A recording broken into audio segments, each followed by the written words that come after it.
Here's a hot secret for you entrepreneurs out there. Economics can really be helpful, and if you understand how it really works, then you'll be able to have an advantage over others. I had a chance in this interview to talk to a really amazing guy, Dr. Keith Weiner. He is a real PhD economist, and he gives us some practical, real-world ways to live. We talked about Bitcoin, we talked about supply and demand, we talked about things. We didn't agree on everything, we agreed on a lot, but you're going to love this. Listen as we talk about practical economics.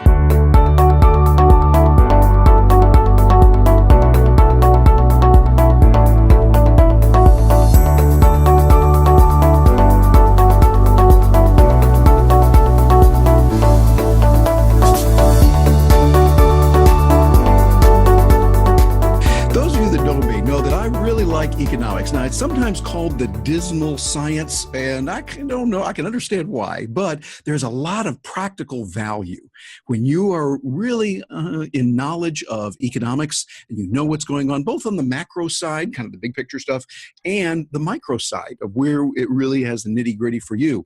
And to show you what that's like, and you can do it. I've got a real genius on this, a person I've been following and admiring for a long time. His name is Keith Weiner, and he's joining us now. Keith, thanks so much for being with us today. Thanks for having me, Terry.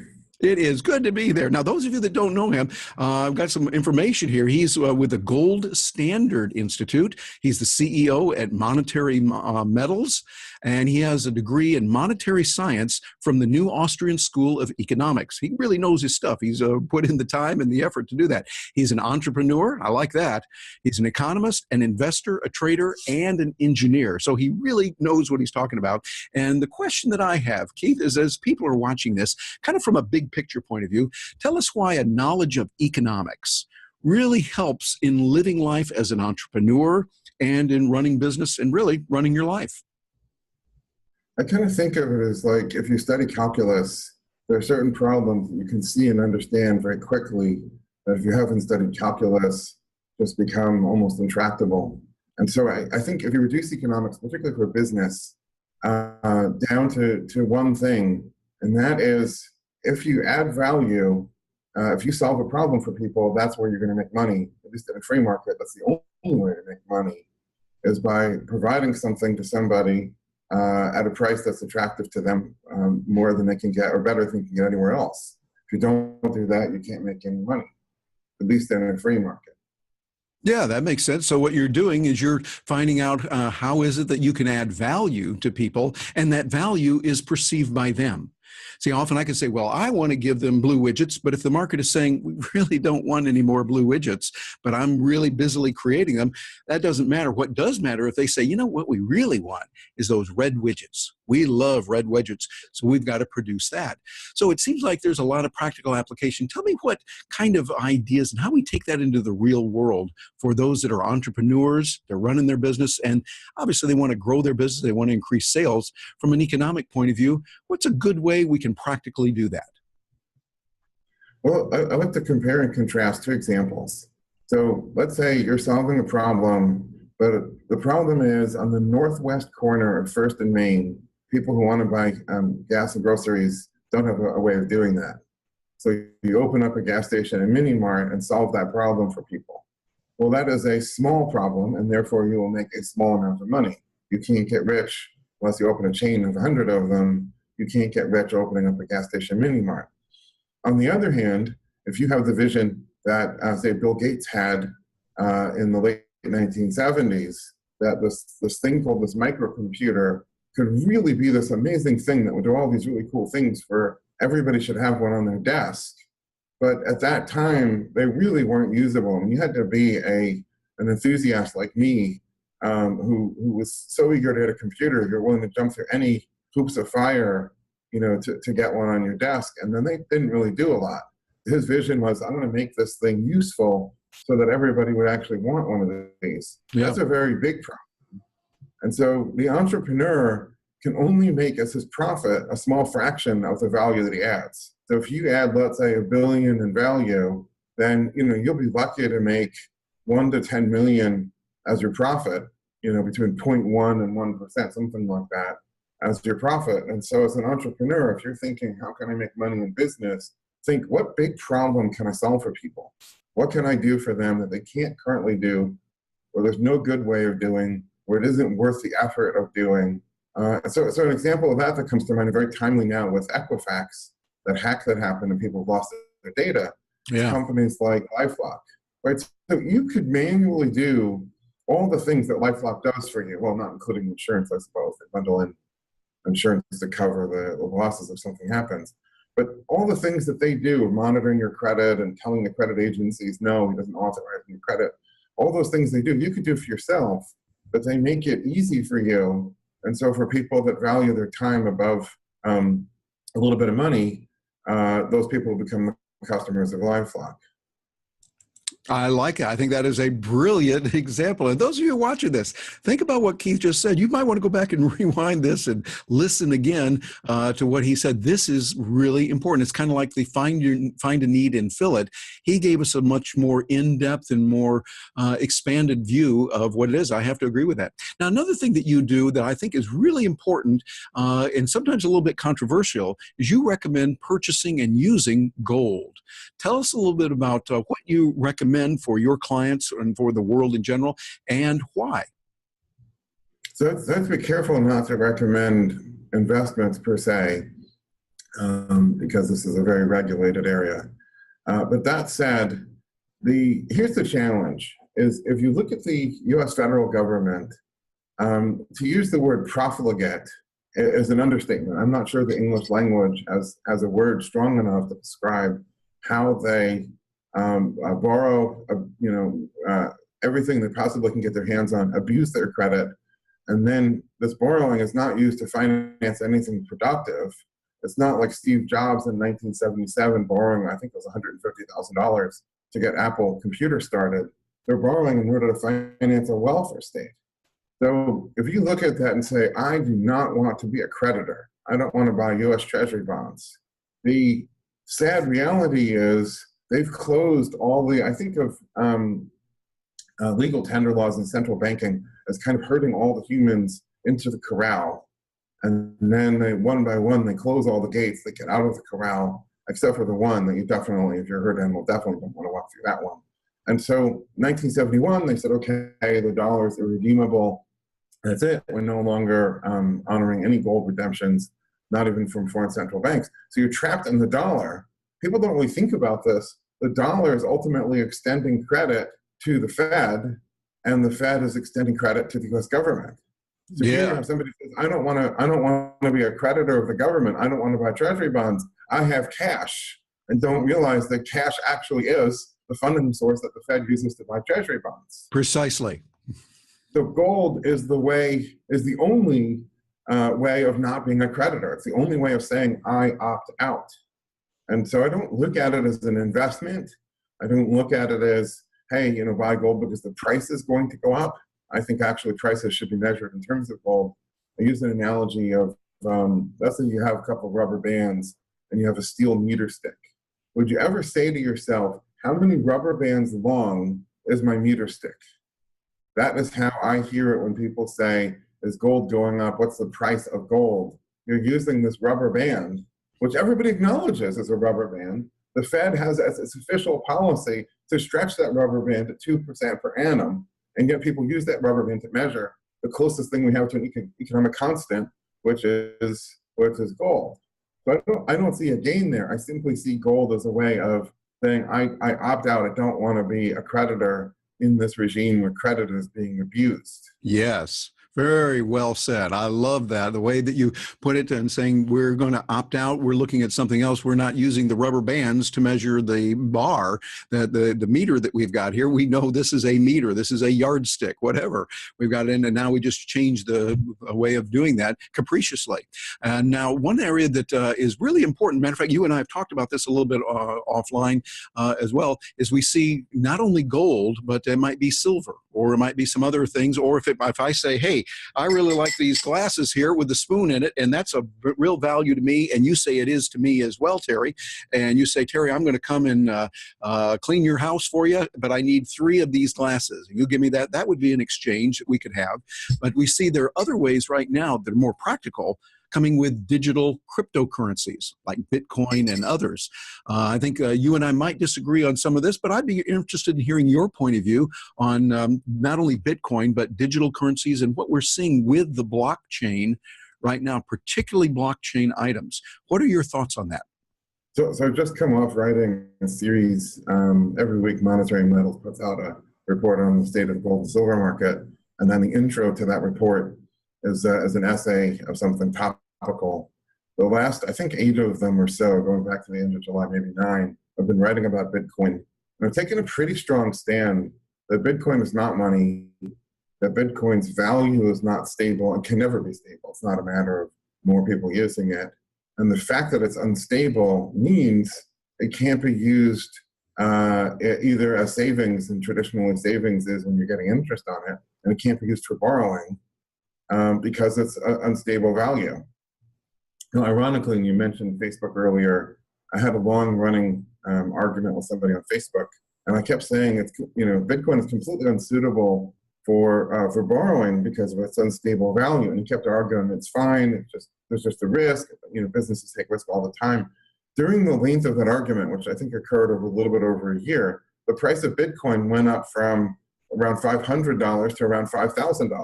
So I said, do you realize during the course of our extended argument that anybody who borrowed in Bitcoin has seen their monthly payment go up like 10 times? Imagine buying a house and you say, okay, I can afford this. Mortgage is $1,200 a month. Okay, I can deal with that. My salary will cover it. And then somehow something happens, and then your mortgage goes to $12,000 a month. And so I say that's a real problem, and nobody in their right mind would ever borrow in something that could possibly go up like that. Yeah, I think you make a good point if it's like that. However, on the other side, and I really appreciate your opinion on this as an economist. Again, you're the one that has really studied this. You have the bona fide degree. I'm a rank amateur in economics, just enjoy studying it. But I think of a client that I had back in this year, March, just a few months ago, they owed me some money and they paid me. They paid me in Bitcoin. They insisted on that. And I thought, well, okay, I kind of rather have dollars, but I'll take the Bitcoin. And then between March and now, Bitcoin, as we're speaking, is somewhere around a little above 4,000. I don't know exactly. I think it is a little above there. We'll say just 4,000. Back then, it was around 1,200. So now I have seen, I'm glad they got it. And I'm not looking at it as a store of value per se. I'm looking at it as a way to exchange ideas, because then I've taken that money, turned it into US dollars, that Bitcoin, and used it to pay bills. And obviously I had over 3 times the amount. For every dollar they gave me, I've got 3. Hey, that's a pretty good thing. But I wouldn't borrow and base the whole, sell the family farm on Bitcoin, but look at it as a way really for interacting that's much faster, much easier, and it's not anonymous. It's something that is what we call pseudo-anonymous. They can track who it is. It's easier to track on Bitcoin than it is with cash. But we find there's a lot of useful utility in it, and every day people are buying and selling using not only Bitcoin, but other currencies like Dash and Monero, and there's over 1,000 that are there. They have pros and cons for each one. The free market is there for it. So it seems like we're seeing an emerging currency. I mean, people are literally buying and selling. When I can get Bitcoin, put it on a debit card, and go out and anywhere Visa or MasterCard is accepted, spend that Bitcoin today, right now, to buy a cup of coffee or a sandwich or buy a car, if I wanted to. I've seen friends that have actually bought it in digital currency. What are your thoughts on that? And do you see a possibility that cryptocurrencies, whether it's Bitcoin or whatever, could emerge even stronger? Well, if Bitcoin goes up another 10x or so, you could buy a car with the Bitcoin that he paid you last March. Yeah, I think exactly. I definitely arouse people's ire when I say this.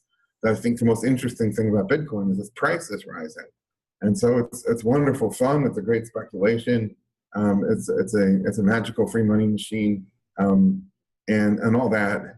A couple of years ago, this was when the price of Bitcoin was sliding downwards at that moment in time, but it had a big run. I think it was in 2013. A woman was a speaker at one of these digital money conferences, and she was in charge at that time of Bitcoin at Expedia.com, the travel booking website. Hmm. And she had a fascinating observation, and she said that people's usage of Bitcoin to pay for their travel services correlated very highly with whether Bitcoin was rising or falling. So that is when Bitcoin was rising, everybody wanted to use it. And so I thought about that, and she didn't say this that I recall. But I thought about that, and I said, of course that makes sense. So let's say I plan to take $1,000 business trip next month. So I put $1,000 into Bitcoin. Bitcoin goes up. I spend $1,000 on my travel and have $300 left over. And so next month I need to do another $1,000 trip. Well, now it's up to $800. I only have to put $200 more in. Yeah. And then it goes up more. And so I buy my $1,000 trip with $500 left over. I mean, this is wonderful fun. As long as it keeps going up. Right. But, if there's a foundation of even pre-Austrian school, I would say Bastiat for sure, Yes. and probably Adam Smith, if you dig through there, there's no such thing as, printing your way to wealth. There's no such thing as a free lunch. Exactly. The French had this various monetary experiments with the assignat and the, what was their other, they had two hyperinflated currencies around the end of the 18th century. I don't know if that was happening before Adam Smith wrote his book or not, but certainly right after that. And, the lesson to be taken away from that is you can't print wealth.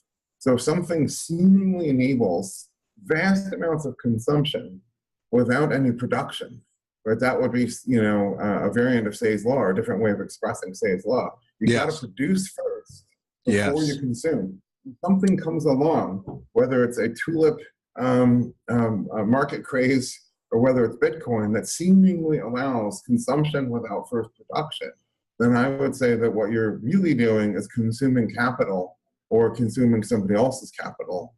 Yep. And so one of the things that concerns me, and Bitcoin is only, tiny little fraction of this relative to the stock market and the really big markets, bond markets for that matter, is as asset prices are rising, one person is forking over their hard-earned savings to somebody else.